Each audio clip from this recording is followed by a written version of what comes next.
Hi, welcome to my channel. I'm going to showing to you how to program the live carriage gate and how to give the photo cell connection and push buttons and wiring diagram, and I will explain to you shortly. This gate will be 5 meter length and the 2.5 meter wheel height.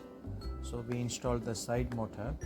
This you can see the top of the ceiling. This is the motor connection coming to the directly to the board. This is the control board. First I will explain to you how to program the remote. You can see the from the control board remote simple. Remote simple, you have to press and hold for 3 seconds.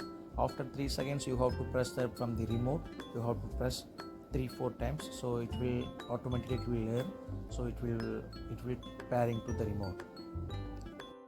This device will be Wi-Fi smart device, so you can control the garage gate in your mobile.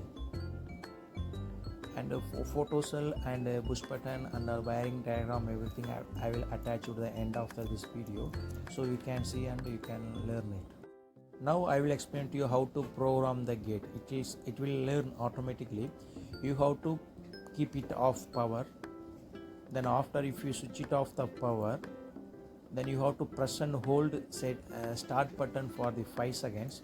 After the 5 seconds, that light will be getting blinking automatically 3 to 4 times. After, if you press the 3 to 4 times, you have to press and start button for few 2-3 seconds. Then the gate will be go automatically up. Then it will stop from the stopper. Then it will come automatically down. So it will automatic learning process will be done. So if you have any doubt in the down, I have the number. You can call us anytime. Then end after this video, I attached that wiring diagram and all the settings details, everything. This is the wiring diagram. Everything we mentioned clearly here how to program, and the photo cell connection, push button connection, all the connection is mentioned it here, so you can read it and learn it.